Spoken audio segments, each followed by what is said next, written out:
All right. I don't think any of that went live. The little precursor What, part. doesn't? No, it usually does. I just didn't hit the button correctly. So, Oh, um, no I do like our countdown. count-in music, though. It's like it's got a little Yeah, bit of a kind of a I ambient told beat to you. it, though. Yeah. Yeah, we gotta like choreograph something to it. Yeah, definitely. in in our spare time, right? Yeah, and I have so much room to move here in my, like, Could you take tiny care of little that? Can you just like recording studio. throw something together, Right. please? Hi, Hi, everybody. everybody. Yeah, okay. Check in the YouTubes. It's supposed to be streaming on Facebook this time. I will check So, Facebook while you oh, yeah, no, there it is. Got it. Cool. That's awesome. Um, fantastic show today. We are back. We haven't done this since March. March is when we met with Steve and Nan before our break. Oh my gosh, Isn't did that not crazy? realize that. I know. I know. I was going back and I was like, when's the last one we did? But it's been a second. So this is good. Hi, Catherine, Emily, Lauren, Susan, of course. First one in here, Kathy. Hey guys, good to have you here. Thanks for joining us. I hope everyone's staying cool wherever you're at. Scott and I got our fill of each other. Yesterday we were at training all day together. So it was so nice to just I told him this morning, it was so nice to just sit next to each other, be in each other's presence and not have to be like on at all. And have someone else do the training, which we missed. Such good training. Oh my Yeah, gosh. we missed Dr. Joni there. Next time, hopefully she'll come up for it. So before we bring her on, we do, of course, want to say thank you to all of our new Patreon members. And since it has been since March, we have a few names to get out there. So our new associates are J, just the initial J, probably a secret agent, for the UK or something. Tiffany K, Mary Ann S, Teresa H, and Will S. And then our new interns are Mike A. Mike is a person that I used to babysit when he was like 8 years old. I was like a person. I was to say a boy. He's not a boy Okay. anymore. He has a I was wondering, I family. He's in wasn't the sure where you were going military. with I that. know. That's I know. I interesting. didn't know what to say. I've known little Michael since he was little. So thanks, Mike. And then Ralph C, Misty S, and Karen with a C. And then we have two new doctors. We have Julia F and Courtney D. Thank you guys so much. You really are keeping the lights on for us right now.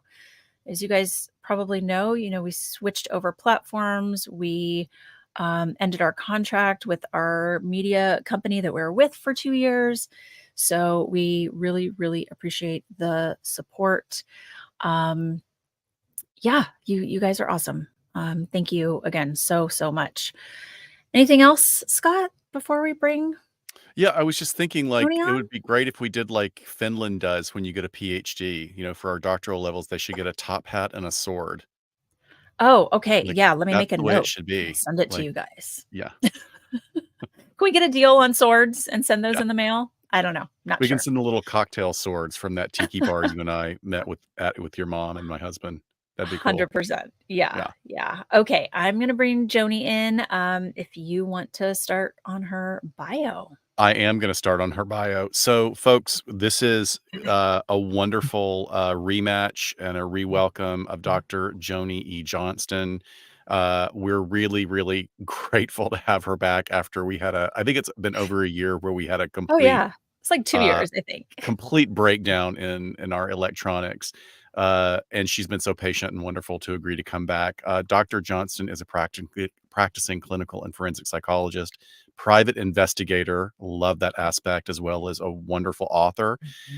She has been in practice for over 25 years. So clearly she started when she was, I think, maybe 8 years old. I don't know how she worked that, getting a doctorate at that age. It's possible, I guess. But she has managed to work in prisons, courts, hospitals with both offenders and victims. She currently evaluates mentally disordered offenders being considered for parole and provides expert testimony in criminal and civil litigation, where the expertise of a forensic psychologist can help shed light on vital, pertinent issues. She's also a workplace investigator of misconduct allegations, including harassment, discrimination, and violence. She's the real deal. And hang on, we're only halfway done, Joni. She also writes a blog for Psychology Today, which we use her material all the time for resources.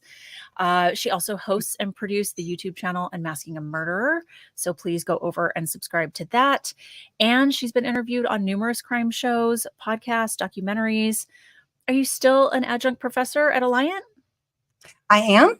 You are? Okay, yes. okay. Yes. I was going to reach out to see if that was still something that you were doing. My alma mater, Alliant University, of course, an LA campus and a San Diego campus. And she's in their psychology, public policy, and law program. And she volunteers with the Cold Case Foundation. I don't know where you find the time.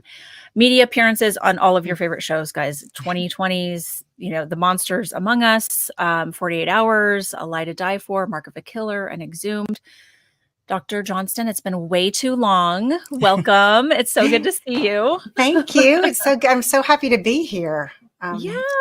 I'm just delighted to be here. It's good to see your smiling faces. And thanks. I know it's been, Scott and I were saying we were at the LA chapter ATAPS training yesterday when Kevin Cameron from Vitra came down from Canada. And I was like, I think last time I saw Joni was at ATAP a couple of years ago. Yeah, in person. Was. Yeah. How have you been? Good. Busy, which is always fun. I love what I do. So being busy is always kind of a blessing in a way. Sometimes I get spread a little bit too thin, but that's certainly self-induced. But I don't want to give up stuff. About it. Yeah, I know. So I don't want to give up things. And so I'm trying to juggle like we all are. Yeah, I could completely relate to that. Like I probably would do better if I just trim down a little bit of everything that I do, but then it's like I don't want to let go of it. I love doing this and I love doing all the aspects. So yeah, we love being curious people who are passionate about our work.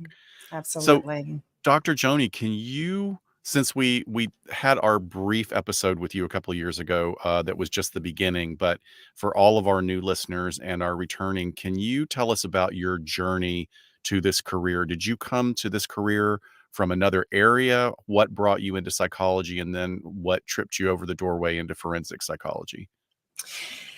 Well, of course, back when I was growing up and going to graduate school, which was a million years ago, there weren't programs for forensic psychology. So I think I always knew that I wanted to be kind of a forensic psychologist, but I didn't really know the name of it. So my background is in clinical initially, as I think many people share that experience. But I will also tell you that my mom was a diehard true crime watcher. So I grew up watching, Hawaii Five-0 and Ironside. And I mean, one time we were on a family vacation and we had to go by this house where a big murder had been committed. Like, this is like my mom. So, she's my person. Exactly. Yeah, she obviously is mine too. And then when I was 14, we were on a family vacation and I picked up Helter Skelter at like a used bookstore and read that and was just completely puzzled and intrigued and horrified and all the things that we feel reading books like that, which is, why would somebody want to hurt somebody that did nothing to them? I just could not get my head around that. And then last I guess part of the journey is when I was a senior in high school, Ted Bundy escaped from a jail in Colorado and made his way down to FSU, which was relatively close to my house. And I was around that age. And so it was just a huge, huge media frenzy and circus and just, there's just so many stories about him, as there still are. And I think that really did it. I mean, I think that really consolidated my decision to go into trying to understand, I guess, a criminal mind and also looking to try to answer questions where law and psychology intersect. So thank you for that. That's such a wonderful example, especially we don't hear everybody in our field coming to it from that sort of early interest. But I love that, especially those are shows that I can relate to, Hawaii Five-0 and Ironside and and now they're playing all of those on Catchy TV again, which has been wonderful. I don't know if it's across the country, but in Southern California, it's been great to watch those. But I'm really fascinated by this. How, I mean, I can see the intersection of how the private investigation aspect joins up clearly. I mean, there's an intersection there. But how did you find that? Did you actively seek that out? Tell us about how that folded into your career. I did a lot of workplace investigations. I had a partner, kind of an informal partner, because I think attorneys can't formally partner with people who are not other attorneys, but we did some joint work together. And she was an employment law attorney. And this was back in the early 1990s when the sexual harassment laws were changing. And so we kind of collaborated. I would do more of the communication piece and understanding kind of male and female and all this stuff. And she would do more of the legal stuff. And then over a period of time, we would kind of both do some of the same kind of material together. And that kind of spun off into, of course, people having complaints and would call us and say, somebody's come forward at our company and is doing A, B, and C allegedly, or we have an employee who's acting in a strange way. We don't know what to do, and those kinds of things. And so I began doing those kinds of investigations for companies. And some of the times they didn't want to have an attorney involved because I think they were concerned that it would become litigious early on, or that maybe the person who was investigating would be so concerned about lawsuits that they would forget about the sensitivity issue or the interpersonal issue. And so the reason I'm telling you this lengthy story is because at a point, I think it was around 2010, California passed a law that said in order to do workplace investigations, you have to either be a private investigator or an attorney. That was not the case prior to this. I had been doing these investigations since 1996. And so there was a grandfather period of time where if you could show that you had done this and have people, kind of write letters saying, yes, this person's done these investigations for us. If you passed the, private investigator licensing exam and those kinds of things, you can get grandfathered in. And so I had always been very interested in, kind of the private, I did never done, let me first of all say, please don't call me to, if you're going through a divorce and you're looking for somebody to spy on your husband, because I've never done that kind of private investigative work. It's always kind of been in the workplace misconduct and harassment, discrimination kind of issues. And I definitely consider myself to be more of a forensic psychologist than a private investigator, but I love doing the training. Because you learn a lot about, I'm really interested in obviously psychological autopsies and equivocal death investigations and those kinds of things. And there's some overlap between the two.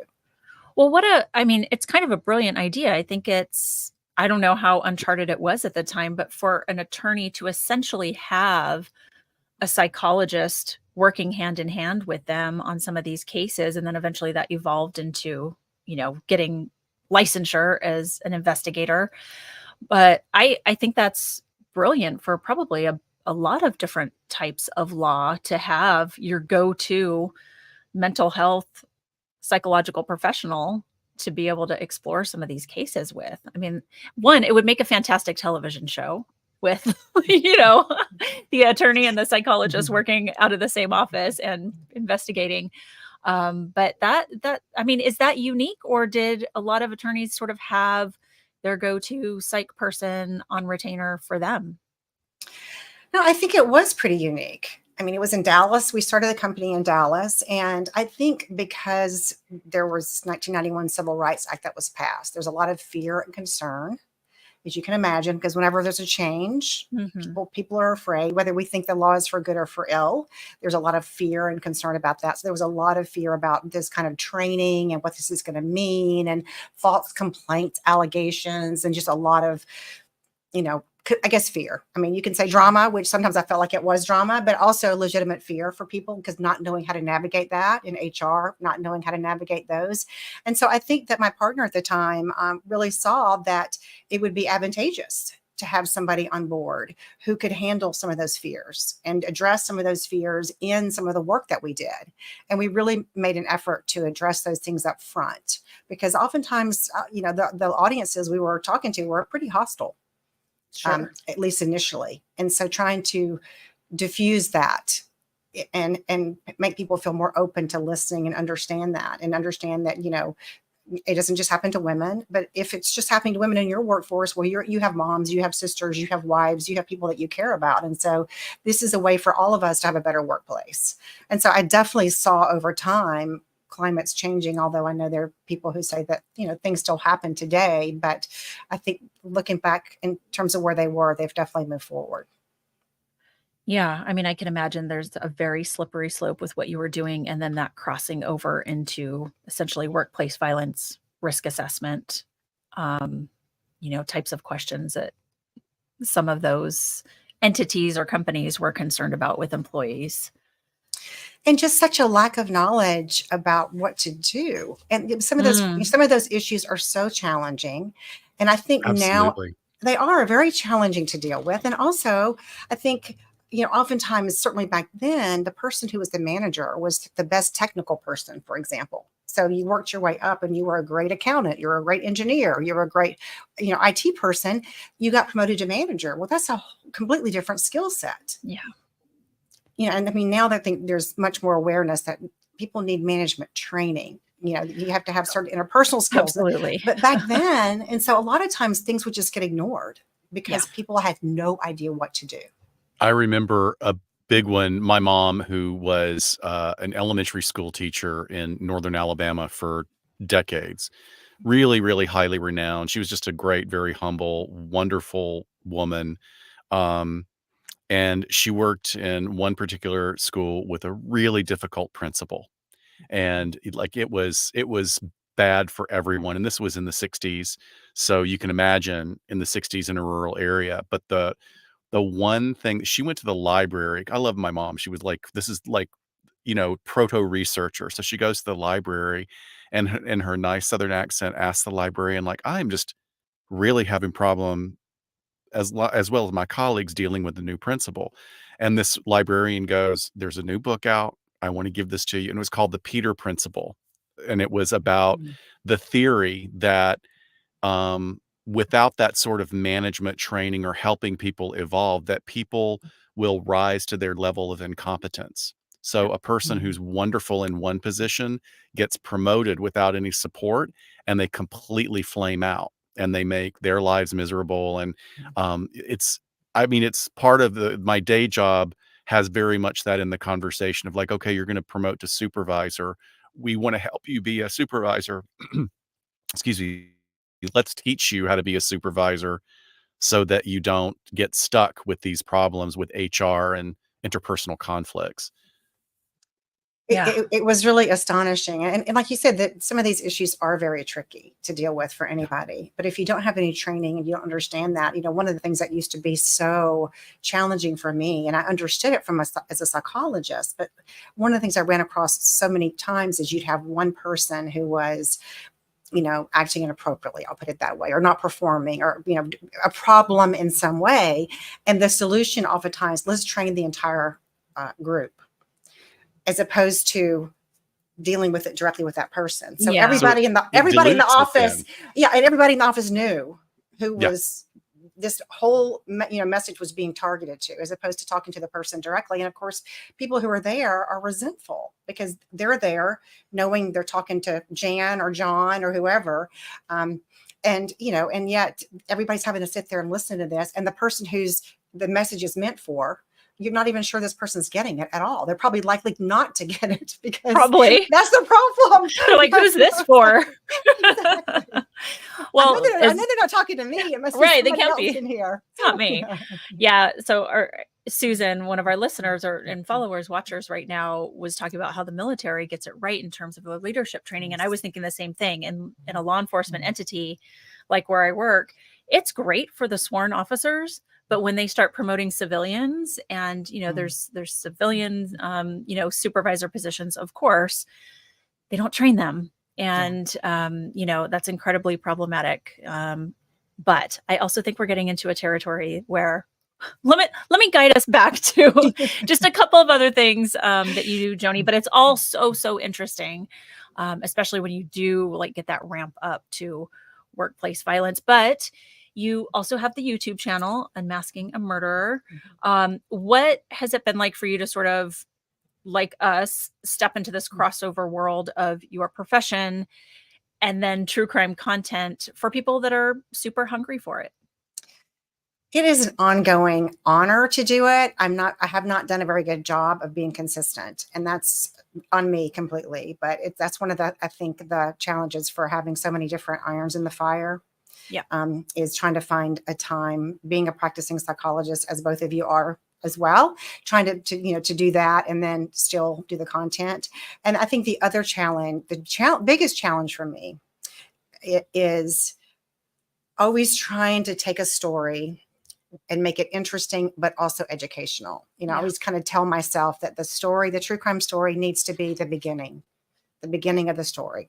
And now we're heading into something that's going to be helpful to somebody, to figure. So I'm always trying to, that's something that I like agonize over, am I being fair to the family? Am I communicating a message that somebody can take something and then say, okay, this can help me in this way, or this is something I didn't know. And at the same time, as I mentioned before at the beginning of the show, I was a true crime aficionado before I ever became a psychologist. So I understand that, true crime stories are interesting. Yes. People, I listen to them. I listen to podcasts every day. I watch them on TV.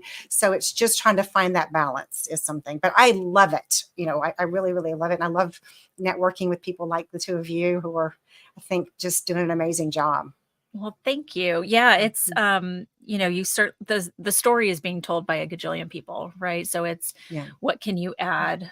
What's the piece? And I think for all three of us, how can we provide something educational?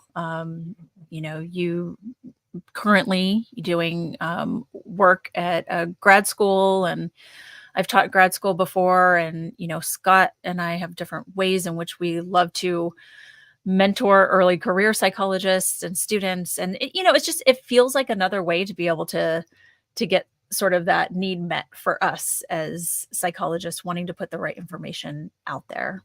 But even if you're not consistent with it, you still are doing that with opportunities like, like this, but, also, when I see you on Surviving the Survivor and, talking about certain cases and adding your 2 cents, it's really, really valuable. I hope so. And I like to think that it is. I mean, I certainly listen to other people, former police officers or homicide detectives, medical examiners. I learned a ton. So, I think one of the wonderful things about true crime being so popular is I think that people are less likely to be bystanders and more likely to get involved and to take a personal interest in it. And I think that is one of the biggest gifts that the true crime boom has given to all of us. Yeah. We pay more attention to things, I think. For sure. Well, and then you even went so far as to put out a book that is about serial killers and questions that true crime fans ask. Was that just, I mean, sometimes Scott and I do an episode because we're getting so many questions about this. I could see that being a book of like getting these questions over and over again, or seeing them over and over again, and just really wanting to consolidate for folks in one area. I mean, is that what your sort of inspiration was for putting that out there? It really was. I've been writing for Psychology Today forever. And I've been so lucky in having just a pretty consistent readership. And I would often get some of the same questions over and over again. And I have always been interested in serial offenders. And so I do a lot of research in that area. And so I kind of kept track of these questions I kept getting over and over again. And then I would also write down questions that I wasn't sure the answer to. I mean, I would have to keep up with the research and do all that stuff myself. And so when COVID hit, I really thought, okay, I'm going to sit down. Initially, it wasn't going to be a book. It was just going to be, okay, just for my own benefit, I'm going to make sure that I'm completely up to speed on this. And so when one of my readers asks me a question about this, I'll know, I'll feel really confident that I know what to say. And I ended up really having fun. I love to write. So I love to have written. Most people there you go. That, yes. We love to have written much more than yeah. But so it ended up becoming a book, but that is absolutely was the impetus for it. Very cool. Scott, should we move on to psychological autopsies? Yes. Get into our topic we teased everyone with? I definitely want to spend the rest of this time on your specialty of psychological autopsy. And, like we say often, wonderful thing, or one of the wonderful things about this career of psychology as a professional, we get to go so many different directions. And even within those, like those pillars of one specialty of psychology, like within forensic psychology, there's so much more. So tell us about psychological autopsies, how that occurs, when they're needed, what starts the process of initiating one of those. Yeah, psychological autopsy is not as commonly known here in the US. It's very commonly known in countries like India, for example, where you Mm. oftentimes will see them being conducted, people testifying about them at criminal trials and those kinds of things. But in the United States, psychological autopsies originated in the late 1950s, early 1960s, originally as like a research tool. And the goal was to try to improve suicide prevention.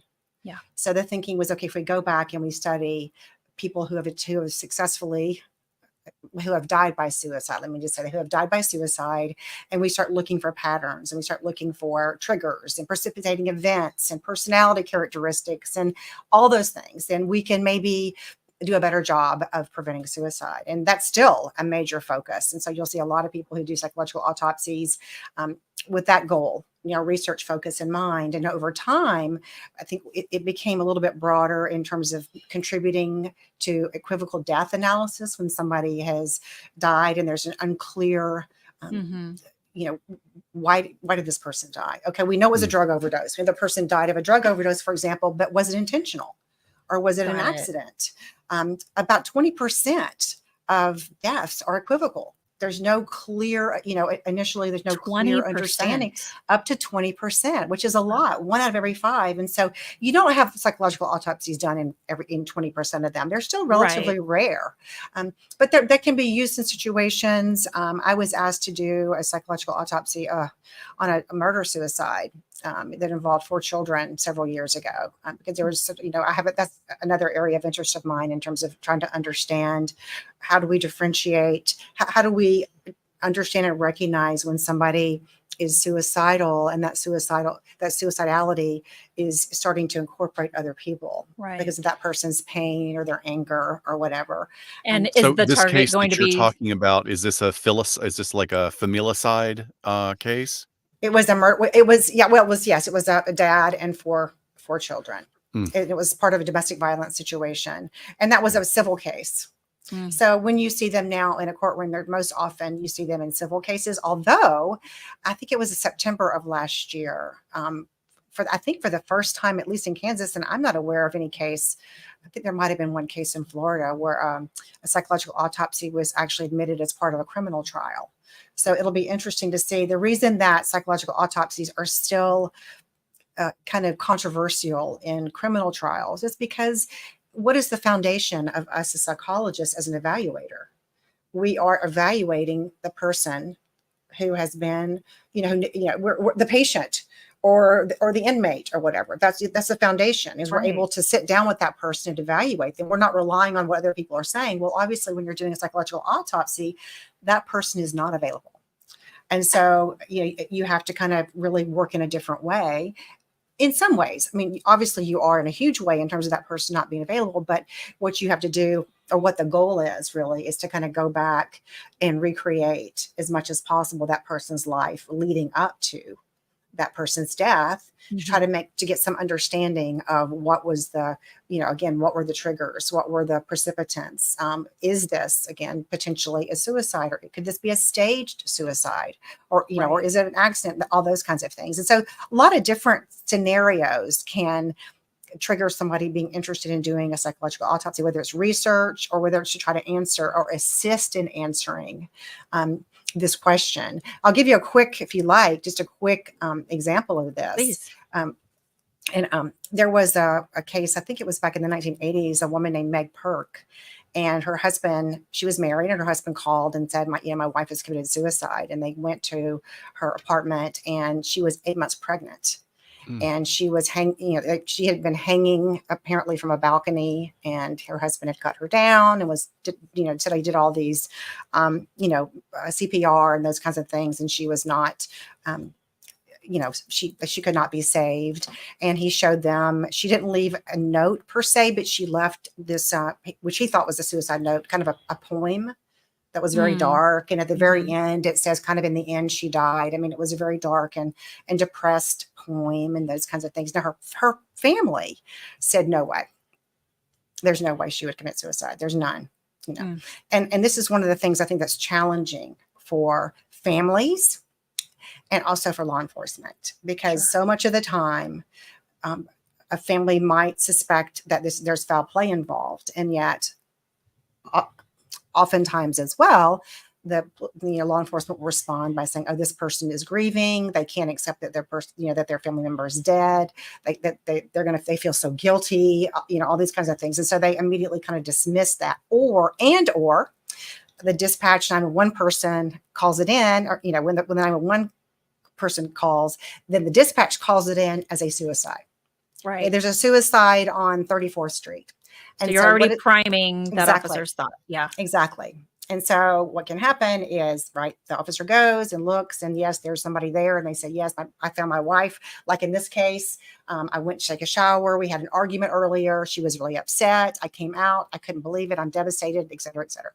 Again, her family said there's no way. Yes, she was depressed when she was a teenager, but she wanted to be a mother more than anything in the world.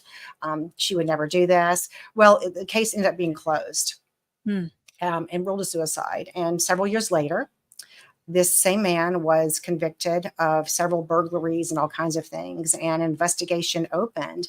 And I'll kind of fast forward this. This was not a case I was personally involved in, but it's an example, I think a pretty good example of how this could work. They revisited, based on some kind of strange things that he had said, they ended up revisiting his first wife, because he had remarried and he had kids. And they ended up exhuming her body, and it became so apparent a couple of things. Number one, they realized they had never shown the kind of quote suicide note to her family, and when they did, they realized this was a poem she had written in high school. Oh my gosh. That had been shown to law enforcement as evidence of her her suicidal thoughts. Wow. Oh my gosh. They found she was how old at the time of death? I think she was maybe 24 or 25. So this had been 8 or 9 years. Wow. So this was not a suicide note, right? And this was something she had written back in her teenage years, when she was going through, maybe she was depressed as a teenager, but she had written her grandmother a letter. I can't wait for you to meet your new granddaughter. I mean, there was no indication whatsoever that she was depressed. I mean, most women who are, if you're going to commit suicide, you don't do it when you're 8 months pregnant. I mean, that's just very, very rare. unusual to do. They also, at that time, went out and tried to duplicate her hanging, and realized that the balcony handrail where she was allegedly hanging would not support her weight. So they brought a dummy out there that was her weight, that kind of thing, and it just immediately crashed to the ground. They also were able to see, it was kind of amazing how well preserved her body was. They were able to tell there was a huge bruise on her back, as if somebody had put their knee down on her back. And her mark across her neck, as opposed to being vertical like you would expect if she was hanging, was horizontal. And so they ended up thinking that she was strangled to death with a belt. Sure. And so he was eventually convicted of that. But I think it just shows that, it's so easy, I think, to assume that what we first hear and how it first appears is the truth. And when you have somebody who is the person who's finding their loved one who's allegedly committed suicide, they can control the narrative. Sure. Sure. If they're the perpetrator. And so, I think if there had been a little more investigation in the situation, kind of going, okay, we're going to, I think you work with, police officers every day. I mean, what is the old adage? Every unexpected death should be treated as a homicide until proven otherwise. Right. In a perfect world, that would be the case. But they have limited resources, too many cases. I mean, and also thinking, you just think from a personal standpoint, you have somebody going out, you have somebody who's crying or grieving or whatever. It's challenging, I'm sure, to kind of, to kind of treat it like a crime scene and start separating people and ousting and those kinds of things. But and just to clarify, because we're getting some comments, some questions, obviously in cases of a suicide that is questionable by whomever, right? If it's law enforcement, if it's family, if it's a wrongful death civil case down the line. But the psychological autopsy is always for someone who has died. It's not for a perpetrator, correct? Because that would be like a psychological evaluation done. Yes, it is. Absolutely. Thank you for asking that question. It is absolutely the purpose being to recreate as much as possible the life, the mental state of the person who is no longer alive, who's deceased. Sure. So I know, and you kind of alluded to it, but a real interest of yours is these cases in which murders are staged to look like suicides, and using psychological autopsies in those scenarios. And don't get me started on what my new obsession is going to be, is the Sandra Birchmore case. I don't know if you're following the Karen Reed trial, but this takes place with some of the same police officers, and it's a former case that maybe we can talk about later, or a previous case. I shouldn't say a former, but it happened a few years ago. Young girl, pregnant by a married police officer, and he's the last one to leave her apartment before she's found hanging. But tell us how those really end up coming to you in the work that you do. I mean, are we looking at families or lawyers retaining you? And then, I mean, however much you can kind of walk us through what that looks like systematically. I mean, obviously you're talking to collateral and interviewing extensively people in their lives, but what other materials are you working with too? Kind of walking us through those. So most often from me is families contact me. Okay. And oftentimes they've done a lot of other things in attempting to get attention for this case, or they're trying to get law enforcement to pay attention to it, and they're feeling like it's stuck. It's about to become a cold case. And so you're right, it involves, I mean, you're really relying exclusively on collateral information. So you are looking at, that person's social media. Do they have any diaries? If they left a note, reportedly, what does the note say? Is the note in that person's handwriting? Who found this person? What is the relationship like with this person? You're talking to the person's friends. You're talking to their family members. You're talking to coworkers. You're looking at their mental health records. You're looking at any medical problems. You try to get a timeline, at least for the 2 weeks leading up to that person's death. So you're ruling out what other, for me, what other things could it be? In other words, was there evidence of an insurance policy? Was there how is the person who, is there a suspect? I mean, one of the things that I'm finding in working with families is that oftentimes, I mean, certainly the most common scenario that families come to me with, at least, is a situation where there was a domestic violence history there. And, or at the very least, coercive control, according to the family. And so they're convinced that this was a murder, and that the spouse or ex-boyfriend or ex-girlfriend, whatever, most often it is an ex-boyfriend or ex-husband or whatever has done that. So they already know in their mind, they think they know who did it. And so that's, I think, interesting, because sometimes I'll have families come to me, and it becomes, at least in my opinion, from reading everything they've given me, and also police reports, witness reports. I mean, you have to look at what investigation was done as well, right? In terms of going forward. I don't want to leave that part out. It becomes somewhat clear to me that certainly I can't rule out suicide, that in my opinion, it looks like this person may have committed suicide. And oftentimes I think it's because the investigation was not handled sensitively. Oftentimes, or some things, or some things weren't done that could have been done.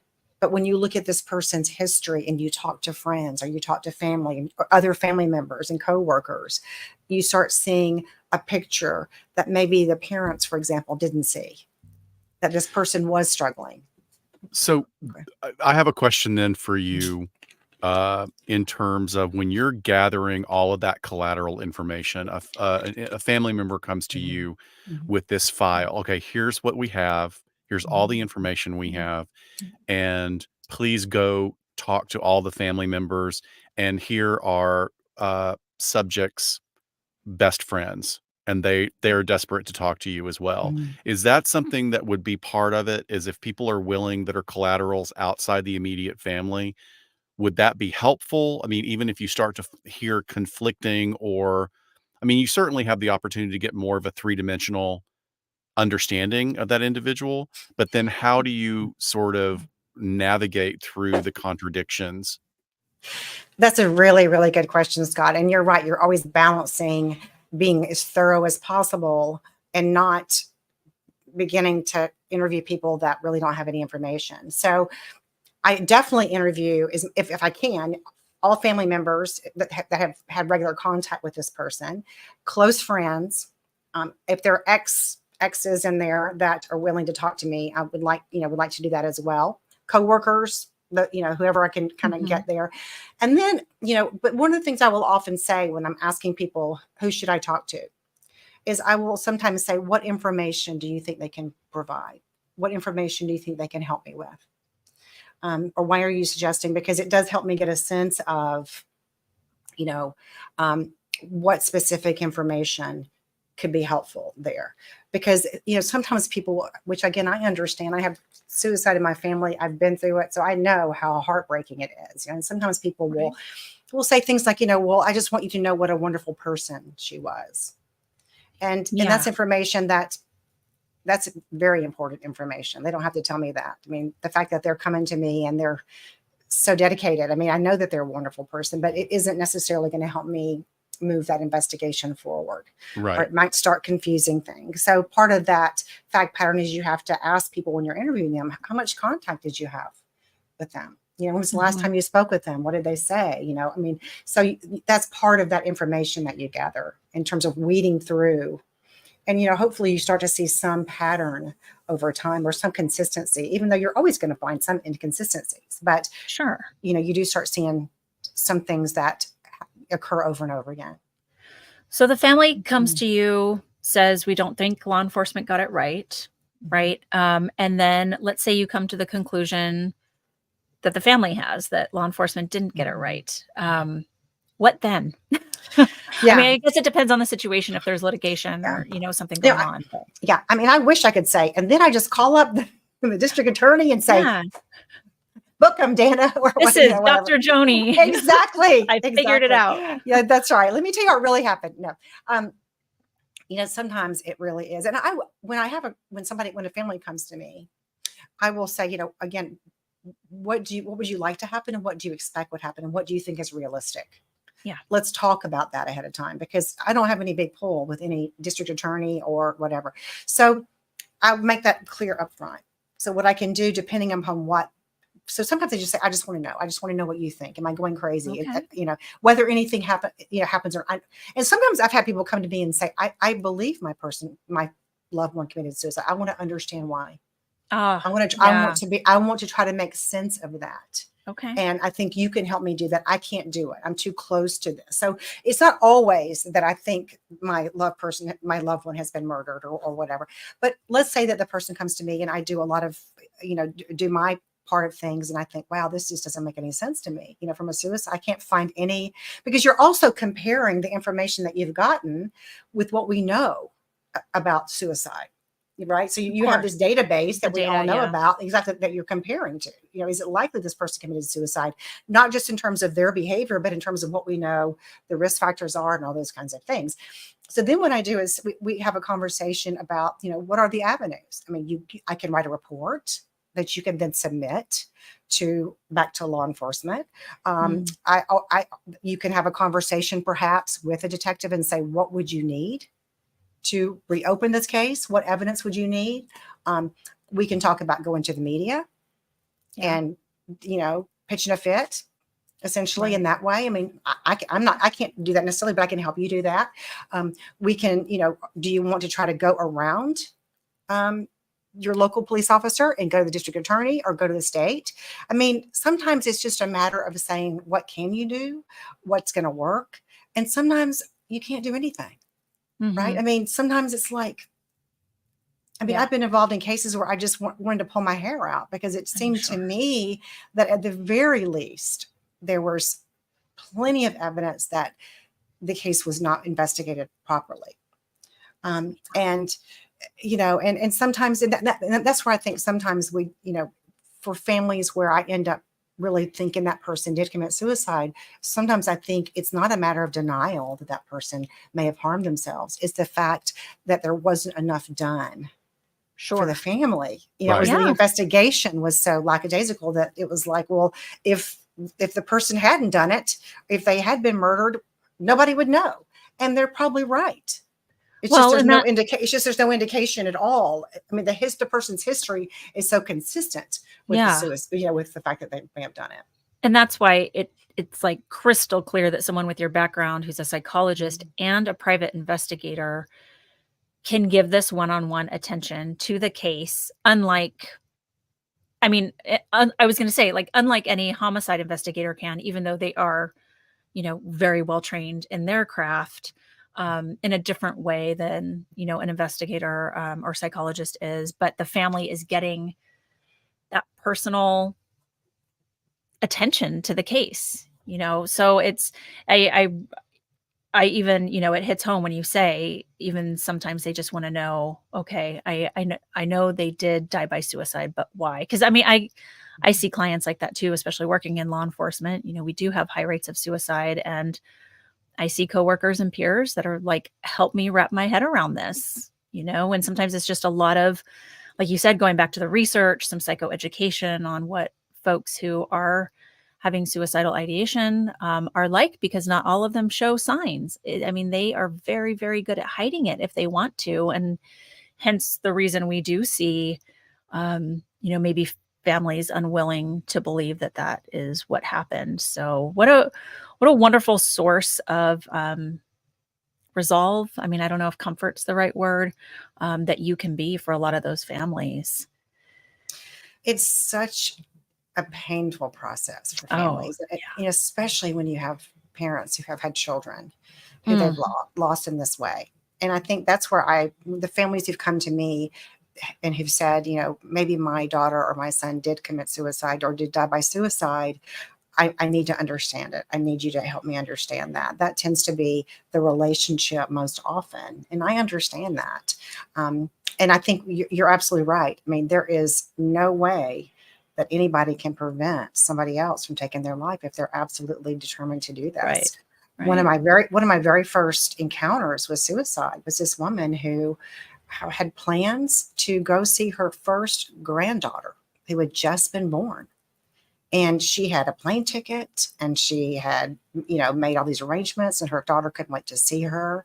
And she had a history of suicide, of attempting suicide. And she had some things happen in that week, and it was just devastating. Yeah. I mean, as somebody who was more on the outside, it was just devastating. And you think, who would ever think? And I think if this person had, I don't know, if there had been some intervention at that minute, you know, that very minute, Totally. sometimes it's impulsive, you know, this person would have maybe made it through. That doesn't mean that anybody would have known that, right? Or predicted that, or could have done anything about it. But yeah, you're right. If somebody is determined to do that, then, you know, there's lots of things we can do to offer support to people who are in pain and who are hurting. Sure. But that's different from preventing somebody from doing something. Well, and we hear the commentary all the time with these true crime cases where people are like, no, but she had future plans. She was going to go see her granddaughter. And it's like people who live with suicidal ideation all the time, maybe quieter, maybe in the background for some times in their life. It's always an option for them. And it's really hard for a lot of people to understand that it, like you said, anything could happen. And then maybe that comes to the forefront of their options for dealing with, you know, whatever is going on. I did want to ask you, do you find that your services are sought in this area for people who are missing, where they want to know, is this possibly like they walked off to go die by suicide? Or, you know, should we be worried that they have been kidnapped or just dropped off the face of the earth? What about with missing persons? Well, that's so interesting, Shiloh. I can't think of anybody that's ever come to me, you know, with a missing person that they're concerned about, which is so interesting you say that, because actually in my little community here, recently we had a missing person. This is not in any way related to my profession, but we had a missing person, and the daughter was posting on the community bulletin board and that kind of thing. And they couldn't find him for a few days. And the whole community was trying to rally, and it ended up with that he had died by suicide. Yeah. And so it was just so tragic, because I think the family had some suspicion of that just based on some of the things that they said, but it was still, I mean, a huge shock. I think it would be interesting. I would have to really think of that through and be clear about that, because if somebody's missing, I would certainly not want to in any way close the door on that person, looking for them, that makes continuing sense. to advocate for them. You know what I mean? So I would be very reluctant, I think, and I'm just talking off the top of my head since I haven't encountered this, to do an autopsy on somebody where somebody is missing, because first of all, we don't know where their life has been like. Right? I mean, how long have they been missing? What was going on ahead of time? So I think that's a fascinating question. But I like I said, the last thing I'd want to do is to, again, somehow discourage, even in terms of my thinking, hey, don't look for your relative. They're probably, went off and based on their history. Yeah, I had done a consult a few years back. I was friends with a police chief of a small police department up here in Los Angeles County. He and I had worked together as police officers before, but he became the police chief. And they had a quote unquote missing hiker in their city whom was very involved in the community. Actually, I think was related to maybe a police captain at the police department, hence the special phone calls being made. But what they did is they said, we would just like your opinion, consult. The family doesn't want to participate in interviews per se, so it definitely wasn't a psychological autopsy, but he just learned of a very terminal medical condition. Yet he's an avid hiker. It was really interesting, like the little tidbits that I was getting, that obviously the police were kind of torn. Like, is this guy lost in the woods? Did he go up there to die on purpose? Was it an accident? So I did what I could with the materials that they gave me, and offered my opinion with a lot of disclaimers, of course, because because there are so many options. I mean, this person could have been lost, and then no, please don't call off a search. Certainly. Exactly. I mean, it's one thing if the person is found, correct, and the person is now deceased, and the question might be, did this person intentionally go off? And I think that's a situation where, depending upon the facts, right, somebody might be able to have a pretty educated opinion, at least, about that. But you're right. Obviously, you're thinking you want to be like, how are you going to use this information? Because the last thing you want is to be like, okay, let's call off the search because, Dr. Shiloh or Dr. Joni or Dr. Scott saying that they probably intended to do this. I mean, I would never want anybody to use that information in that way. Lauren brings up the Daniel Robinson case in Arizona. I mean, that's just a crapshoot. I mean, so heartbreaking, and knows and so many layers to that one as well, about just race and identity and, different looking. I mean, and then that's fascinating because we have Susan here also talking about, because she herself is a sociologist, and she's talking about how fascinating this is for her to hear you talk about the intersection of all these disciplines. And then on top of that, for me, I think about the research that Shiloh and I did for a couple of episodes about the intentional missing, because there's so many discussions about when people disappear. Well, maybe Maura Murray is a big one that has been around. That story's been around for so long. And people talk about, like, was this intentional? Well, I don't think it's intentional when someone's car is crashed into a tree and the door is still open, and that's just not very likely. But I love the idea that we ask these questions about the motivations and what was happening at the time. What were the triggers? What was leading up to the triggers? Because, as of course, what's ringing in my head right now for all of these things is Kevin Cameron, which is his sort of tagline, is the pathway to violence is an evolutionary process. No one ever snaps. But it doesn't have to be just to violence, or it can be about violence to self. Yes. Of course, we understand that people with personality disorders may, in that impulsive moment, just be attempting to engage in self-harm and maybe some attention seeking. but even those attention-seeking behaviors could result in a completed suicide, which would, be very Absolutely. unfortunate. And it's interesting you were talking about that because, as you know, there's this intersection. There have been several psychological autopsies that have been done on mass shooters. Mhm. Because again, there's an attempt to prevent those from Sure. happening in the future. So trying to understand and also not just certainly prevent them, but look for intervention points along the way. Correct. Yeah. Because there are always intervention points along the What could way. have yeah, what could have been Yeah. done? I think when you Mhm. say that, it makes me immediately think of, the Las Vegas, shooter, Yeah. the country Mhm. music. What was the Festival. documentary? 11 minutes. 11 minutes, Yeah. and Right. for so long after that horrific event, there was no information on the guy, like, no he was almost like a cipher.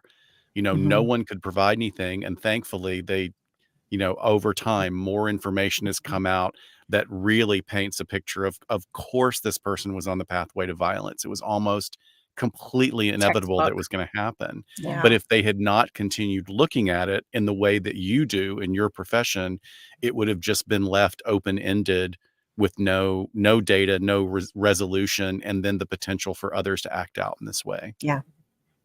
So, is there a certification process for doing psychological autopsies? There What's the training like? there is. I mean, it's the American Association of Suicidology provides a training. That's the one that I went through. Oh, how cool. Um, and it kind of varies. It used to be 3 days of training, and then the training is so interesting, and they're Okay. very, very thorough. I'm not sure if it's still 3 days, but it was 3-day training, and they gave you just because it's a very systematic process to go through. I'm not sure if I've been clear about that in my rambling about all the different Oh, cases no. and stuff, Okay. but it's a very systematic kind of process to go through, and it's a wonderful training. And then what you have to do is you have to then do one, right? You have to find your own, and that can be a challenge sometimes because Mhm. and so what I've heard, this may have changed because I went through it, I think maybe 5 years ago, maybe a little bit longer than that, is I think about of the people who went through it, about 90+% never got certified. And it was Because they because of the couldn't fact find their they case. couldn't find that case. It's kind of Ah, difficult. And there's a difference in states in terms of how available that is. got it. I was very lucky that I had some civil cases so I could kind of do it under that umbrella, but Yeah. it could be challenging because it is a relatively new process in terms of people's awareness of it. And Mhm. again, there's this kind of it's still new and it's still controversial. The research, we need more research, I think, in terms of how Right. Yep. reliable it is. If the three of us did a psychological autopsy on this person, are we going to conclude the same Right. thing? And Right. so there's a lot of, I think we need to continue to do as much research as we can. But the process itself, I think, is really is sound, and it's very solid and based on some very good research. It's just a matter of and then also what can you do with it? Once you make that opinion, is it admissible in court? Mhm. Is law enforcement going to listen to you? So it's becoming an advocate for the family from my point of view, in terms of Right. if I do think it might be a death by homicide, then helping them brainstorm. They're the decision makers in terms of what we do with this information. Sure. Sure. Do you have to be a psychologist to get certified in it? Do you know? I I'm don't sure it think you probably says do. on their website. Yeah, it probably does. I think I'm trying to think. It seems like I know there were some social workers who were there when I was Okay. getting trained, for Mhm. sure. And I think there were some psychiatrists. I don't know if I don't imagine just that anybody could take it. I mean, you have to Right. kind of submit your qualifications to do it. Sure. But Yeah, yeah, I remember looking it up last time after we spoke, 'cause I'm still interested in getting the certification. I think it would be interesting when we, those unfortunate moments where we do have law enforcement suicides in our department to Mm, bring some more answers, see if there's some commonalities going on. I know there's been some research done in the past of kind of that deadly triad of untreated depression, alcohol abuse, and the loss of a relationship with law enforcement. But to see if those are still the things that are doing it, especially with the different generations that are in the workforce now. I That would think be that really would be a interesting. huge service, Charlotte. I really do. And Yeah. also just in terms of your department or because people can develop Of subsets really course. within their own, department, and those kinds of things, and see Indeed. if it is just consistent. Yeah. So what's next for you? Anything, you got any videos coming up on your channel? It's been a little while. I know. Anything new? My son is so sweet. He's always my biggest supporter. And I was talking to him yesterday. He's an adult. And he was asking me the same question, like, Mom, where's your video?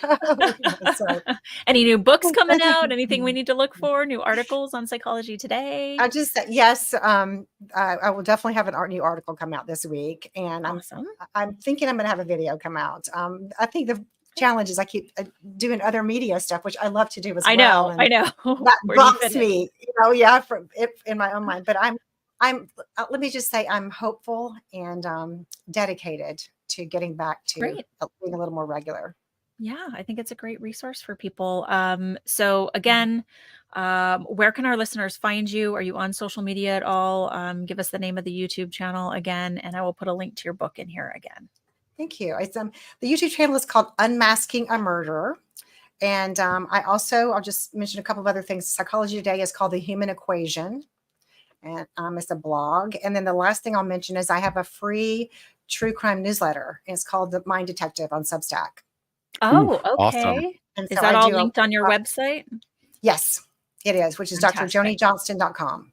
So Perfect. That's an easy one. So perfect. We'll get all those links in the follow-up to this video after we edit all of that. We had a successful hour with you. Yay. We actually streamed the entire time and it's recorded. Yay, accomplishment. I know. I've done it. I told you. No, I've done it. I've done a whole interview before. Well, I did one time, I think I told you, and didn't hit the record button. Yeah. And an hour into it, I'm like, do I tell this person? I know. When you're the one responsible, it's like, oh, worst feeling ever. It is. Well, thank you for your time. This was great. It's so good to connect with you. Hopefully we'll see you maybe at a training soon or something. But this was Are you guys going to ATAP this year? And I'm probably not, just because I have a trip around that time, but I keep telling Scott, we need to find the year that we both finally go together. Maybe it's next year. Yeah. I actually just canceled myself. I had you? registered and everything. And the same thing, one of my daughters asked me to go to London for a week with some other moms and daughters. And I'm like, I'm not missing that. We're going to London in September. I'm going in September. And so it was like, okay, when my daughter, who's 23, asked me to go on a trip with her, you drop everything. I am throwing ATAP under the bus. Well, is it at the same time as around the 20th? Because that's when we're at CrimeCon UK. It's September it is the 20th. I don't know. I can't think of the dates right now. I want to say that whatever that weekend is around the 20th of September is when the event is happening over there. So Scott and I will be there around there. Oh, yeah. Nice. Yeah. Well, I'll let you know if I'm going to be over there. Okay. Please Sounds do. good. Yes, I will. We'll buy you a pint. Yum. Yeah, I'm a big beer drinker. All right. Well, thank you so much, Dr. Johnston. Great to see you. You're welcome. Thanks everyone for being here. And we'll catch you next month. Take care, guys. Bye. Bye, everybody. Thanks, folks.